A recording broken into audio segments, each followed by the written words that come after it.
আসসালামু আলাইকুম। পৃথিবীর আয়না ইউটিউব চ্যানেলে আপনাদের স্বাগত। আমরা হযরত উসমান বিন আফফান রাদিয়াল্লাহু তাআলা আনহু এর জীবনে ঘটে যাওয়া কিছু সত্য ঘটনা বর্ণনা করছিলাম। আজকে এর তৃতীয় পর্ব।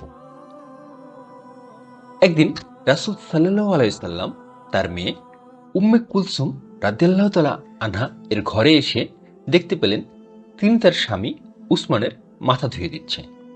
তখন রাসূল সাল্লাল্লাহু আলাইহি সাল্লাম বললেন, হে আমার মেয়ে, আব্দুল্লাহর বাবার সাথে সদ্ব্যবহার করো, কেননা আমার সাহাবীদের মধ্যে সে চারিত্রিক দিক দিয়ে আমার সাথে অধিক সামঞ্জস্যপূর্ণ। আলহামদুলিল্লাহ, আমরা এখান থেকে যে বিষয়টা জানতে পারলাম সেটা হলো যে নবীজি সাল্লাল্লাহু আলাইহি ওয়াসাল্লামের সাহাবীদের মধ্যে চারিত্রিক দিক থেকে অধিক সামঞ্জস্যপূর্ণ ছিল হযরত উসমান রাদিয়াল্লাহু তাআলা আনহু এর চরিত্র। উসমান রাদিয়াল্লাহু তাআলা আনহু এর ব্যবহার ছিল হৃদয় ছোঁয়ার মতো। তার ব্যবহারকে তার দানশীলতা আরো বেশি উপরে তুলে ধরেছিল। হিজরত করে মদিনায় আগমন করার পর যখন মুসলমানদের মন সেখানে স্থির হলো, মদিনায় তাদের জীবন ভালোই চলতে লাগলো। কিন্তু মুসলমানগণ সেখানে সবচেয়ে বেশি বিপদে পড়লেন পানি নিয়ে। মদিনাতে শুধু একটি কূপেই মিঠা পানি পাওয়া যেত। কূপটি বীরে রুমা নামে পরিচিত ছিল। কূপটির মালিক ছিল এক ইহুদি। সে কূপটির পানি বিক্রয় করত, কিন্তু মুসলমানদের সবার কাছে পানি ক্রয় করে খাওয়ার মতো সামর্থ্য ছিল না। এ কারণে পানির অভাবে তারা বিশাল সমস্যার সম্মুখীন হলেন। বিষয়টি রাসূল সাল্লাল্লাহু আলাইহি ওয়াসাল্লামকে খুবই চিন্তিত করল। তাই তিনি মানুষদেরকে একত্রিত করে নসিহত করলেন এবং এই কূপটি ক্রয় করার প্রতি উৎসাহিত করতে লাগলেন। তিনি বললেন, কে আছো, কূপটি ক্রয় করে তার বালতির সাথে মুসলমানদের বালতিও রাখবে, আর বিনিময়ে জান্নাতে এর থেকে উত্তম কিছু লাভ করবে। নবী সাল্লাল্লাহু আলাইহি সাল্লাম এর কথাগুলো উসমান রাদিয়াল্লাহু তাআলা আনহু এর কানেও প্রতিধ্বনিত হলো। তার অন্তরে কথাটি প্রভাবিত করল। তিনি রাসূল সাল্লাল্লাহু আলাইহি সাল্লামের ঘোষিত পুরস্কার পাওয়ার আশায় সবার আগে ছুটে চললেন। তারপর অর্থকড়ি জমা করে ইহুদির কাছে গিয়ে দর কষাকষি করে 12,000 দিরহামে কূপটির অর্ধেক ক্রয় করে মুসলমানদের জন্য অক্ফ করে দিলেন। তখন মুসলমানরা সে কূপ থেকে পানি পান করা শুরু করেছে। কূপটির পানি প্রতি 2 দিনের একদিন উসমান রাদিয়াল্লাহু তাআলা আনহু এর ভাগে ছিল, যার ফলে দিনের বেলা মুসলমানগণ সেখানে গিয়ে পানি নিয়ে জমা করে রাখত। তখন ইহুদি লোকটি বলল, উসমান, তুমি আমার কূপটি নষ্ট করে দিয়েছ, সুতরাং 8,000 দিরহামে কূপের বাকি অংশও কিনে নাও। আমরা এখানে দেখতে পাচ্ছি যে মুসলমানদের কষ্ট লাঘব করার জন্য, অর্থাৎ মুসলমানরা যখন হিজরত করে মদিনাতে গেল তখন তাদের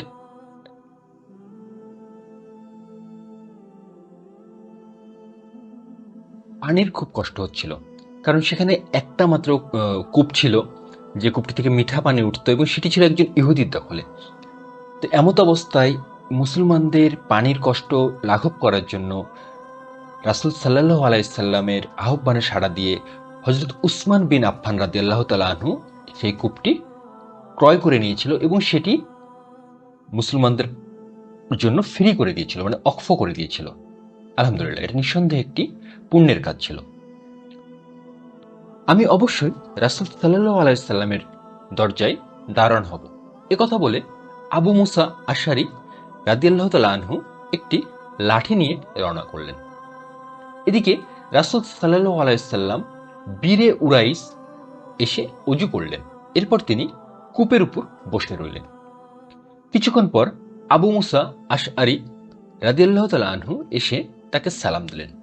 এরপর তিনি সৃষ্টির সেরা মানবের দারোয়ান হিসেবে দরজায় গিয়ে বসলেন। তিনি দরজায় গিয়ে বসার পর আবু বকর রাদিয়াল্লাহু তাআলা আনহু এসে দরজায় টোকা দিলেন। আওয়াজ শুনে আবু মুসা আশআরী রাদিয়াল্লাহু তাআলা আনহু বললেন, কে? তিনি বললেন, আবু বকর। আবু মুসা আশআরী রাদিয়াল্লাহু তাআলা আনহু বললেন, অপেক্ষা করো। তিনি রাসূল সাল্লাল্লাহু আলাইহি সাল্লামের কাছে গিয়ে আবু বকর রাদিয়াল্লাহু তাআলা আনহু আসতে চাচ্ছেন এ কথা জানালেন। রাসূল সাল্লাল্লাহু আলাইহি সাল্লাম বললেন, তাকে আসার অনুমতি দাও, আর সাথে সাথে জান্নাতের সুসংবাদ দিও। আবু মুসা আশআরী রাদিয়াল্লাহু তাআলা আনহু দরজায় গিয়ে তাকে বললেন, আসো, রাসূল সাল্লাল্লাহু আলাইহি সাল্লাম তোমাকে জান্নাতের সুসংবাদ দিয়েছেন। অনুমতি পেয়ে আবু বকর রাদিয়াল্লাহু তাআলা আনহু এসে রাসূল সাল্লাল্লাহু আলাইহি সাল্লামের ডান পাশে বসলেন। এরপর আবু মুসা আশআরী রাদিয়াল্লাহু তাআলা আনহু পুনরায় নিজের জায়গায় ফিরে গিয়ে বসলেন। কিছুক্ষণ পর আবার কেউ একজন দরজার কড়া নাড়া দিল। তিনি বললেন, কে? লোকটি বললেন, ওমর বিন খাত্তাব। তিনি বললেন, অপেক্ষা করো। তারপর তিনি রাসূল সাল্লাল্লাহু আলাইহি সাল্লামের কাছে গিয়ে সালাম দিয়ে বললেন, ওমর আপনার কাছে আসার অনুমতি চাচ্ছে। রাসূল সাল্লাল্লাহু আলাইহি সাল্লাম বললেন, তাকে আসার অনুমতি দাও, আর সাথে সাথে জান্নাতের সুসংবাদ দিও। তখন তিনি দরজায় গিয়ে বললেন, আসো, রাসূল সাল্লাল্লাহু আলাইহি সাল্লাম তোমাকে জান্নাতের সুসংবাদ দিয়েছেন। অনুমতি পেয়ে ওমর রাদিয়াল্লাহু তাআলা আনহু এসে রাসূল সাল্লাল্লাহু আলাইহি সাল্লামের বাম পাশে বসলেন। আবার কিছুক্ষণ পর আর এক লোক এসে দরজায় কড়া নাড়া দিল। আবু মুসা আশআরী বললেন, কে? লোকটি বলল, উসমান বিন আফফান। তিনি বললেন, অপেক্ষা করো। এরপর তিনি রাসূল সাল্লাল্লাহু আলাইহি সাল্লামকে সালাম দিয়ে বললেন, উসমান আপনার কাছে আসার অনুমতি চাচ্ছে। তিনি বললেন, তাকে আসার অনুমতি দাও, আর সাথে সাথে মুসিবতের সম্মুখীন হয়ে জান্নাতে প্রবেশ করবে এই সুসংবাদও দিও। তারপর আবু মুসা রাদিয়াল্লাহু তাআলা আনহু দরজায় ফিরে এসে বললেন, আসো, রাসূল সাল্লাল্লাহু আলাইহি সাল্লাম তোমাকে মুসিবতের সম্মুখীন হওয়ার পর জান্নাতে প্রবেশের সুসংবাদ দিয়েছেন। তখন উসমান রাদিয়াল্লাহু তাআলা আনহু চিন্তিত হয়ে বললেন, হে আল্লাহ, ধৈর্য চাই। এখানে আমরা যে বিষয়টা নিয়ে কিছু কথা বলতে চাচ্ছি সেটা হলো যে হযরত আবু বকর রাদিয়াল্লাহু তাআলা আনহু, হযরত ওমর বিন খাত্তাব রাদিয়াল্লাহু তাআলা আনহু কে জান্নাতের সুসংবাদ দেয়া হলো এবং তাদেরকে সরাসরি জান্নাতের সুসংবাদ দেয়া হলো। কিন্তু যখন উসমান বিন আফফান রাদিয়াল্লাহু তাআলা আনহু এর বিষয় আসলো, তখন রাসূলুল্লাহ সাল্লাল্লাহু আলাইহি সাল্লাম তাকে জান্নাতের সুসংবাদ দিলেন, কিন্তু এর সাথে এই কথাটাও বললেন যে মুসিবতের সম্মুখীন হয়ে, অর্থাৎ মুসিবতের সম্মুখীন হওয়ার পরে তিনি জান্নাতে প্রবেশ করবেন। হযরত উসমান বিন আফফান রাদিয়াল্লাহু তাআলা আনহু মুসিবতের সম্মুখীন হওয়ার মাধ্যমে জান্নাতে প্রবেশ করবেন। এই কথা শোনার পরে উসমান বিন আফফান রাদিয়াল্লাহু তাআলা আনহু চিন্তিত হয়ে বললেন, হে আল্লাহ, ধৈর্য চাই। অর্থাৎ আমরা এখান থেকে বুঝতে পারলাম, যদি মুসিবত আসে সেক্ষেত্রে কিন্তু আমরা আল্লাহর কাছে ধৈর্য চাইতে পারি। নবী করিম সাল্লাল্লাহু আলাইহি সাল্লাম উসমান রাদিয়াল্লাহু তাআলা আনহুকে ডেকে পাঠালেন। উসমান রাদিয়াল্লাহু তাআলা আনহু তার কাছে আসলে তিনি তার সাথে অনেকক্ষণ যাবত কথাবার্তা বললেন। এরপর তিনি তার কাঁধে মৃদু আঘাতে হাত রেখে বললেন, উসমান, সম্ভবত আল্লাহ তাআলা তোমাকে একটি জামা পরিধান করাবে। যদি মুনাফিকরা সে জামা খুলে ফেলতে চায়, তুমি তা খুলবে না যতক্ষণ না আমার সাথে মিলিত হও। এ কথাটি তিনি 3 বার বললেন।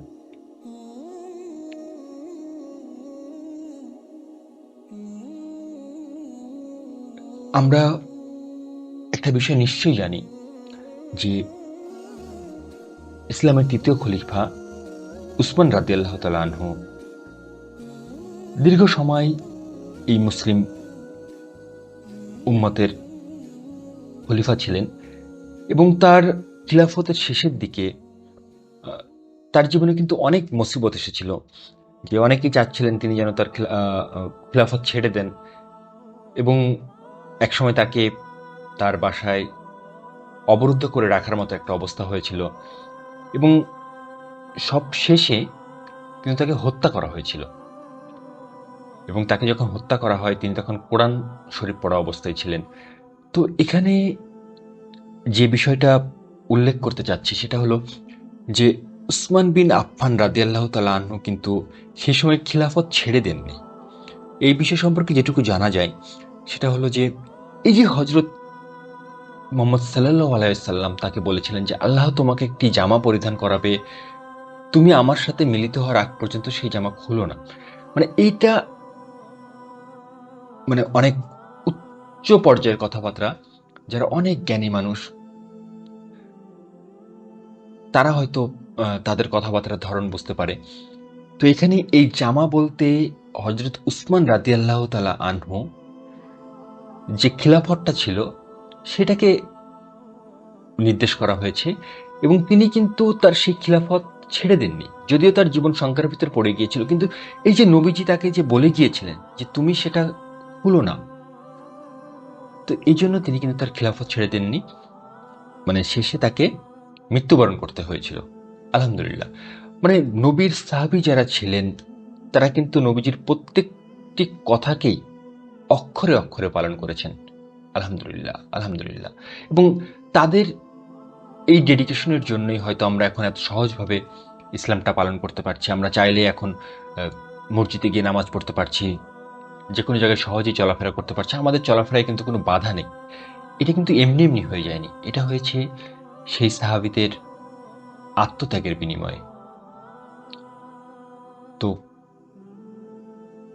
আমাদের অবশ্যই অবশ্যই এটা উচিত তাদের যথাযথ সম্মান করা এবং তাদের চারিত্রিক যে বৈশিষ্ট্যগুলো আছে, সাহাবীদের যে চারিত্রিক বৈশিষ্ট্য কিংবা তারা যে ধরনের কাজকর্ম করতেন, আমরা তো পুরোটা অবশ্যই পারবো না, এটা আমরা জানি। তাও যদি সম্ভব হয় দু একটা বিষয় যদি আমরা তাদের থেকে গ্রহণ করতে পারি, আলহামদুলিল্লাহ। আমার কাছে মনে হয় যে এটাও আমাদের জীবন পরিবর্তন করে দেবার জন্য কিংবা সঠিক পথে পরিচালনা করার জন্য অনেক উপকারী কিছু হবে।